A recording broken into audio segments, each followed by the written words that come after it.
રાજકોટમાં મિત્રએ મા બહેન વિશે ગાળો આપતા ઉશ્કેરાઈ અન્ય બે મિત્રને હત્યા કરવામાં આવી છે। મોટામાં મોટા સમાચાર સામે આવ્યા છે। મળતી માહિતી પ્રમાણે સોમવારે રાજકોટ શહેરમાં એ ડિવિઝન પોલીસ સ્ટેશન વિસ્તારમાં આવતા જાગનાથ પ્લોટ વિસ્તારમાં હત્યા કરવામાં આવી।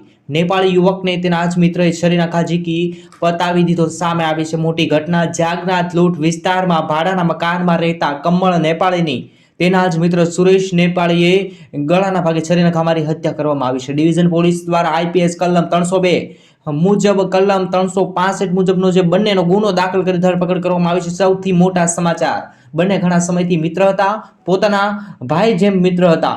પોલીસના જણાવ્યા અનુસાર મૃતક છેલ્લા ઘણા સમયથી રાજકોટ શહેરમાં ભાડે મકાન રાખી રહેતો હોવાના સમાચાર, એસ્ટોર ચોકમાં આવેલા ઇલેક્ટ્રિશિયનના શોરૂમમાં કામ કરતો હોવાના સમાચાર। મૃતક કમલ અને વિજય બંને ઘણા સમયથી મિત્ર હતા, ભાઈ જેમ મિત્ર હતા। ગઈકાલે બંને સાથે બેઠા હતા તે સમયે મૃતક કમલેશ વિજયની માતા તેમજ બહેન અંગે ગાળો આપતા વિજય ઉશ્કેરાઈ અને તેની આવેશમાં આવી ગળાના ભાગે છરીના ઘા ઝીકી અને હત્યા કરવામાં આવી છે। મોટામાં મોટા સમાચાર સામે આવ્યા છે।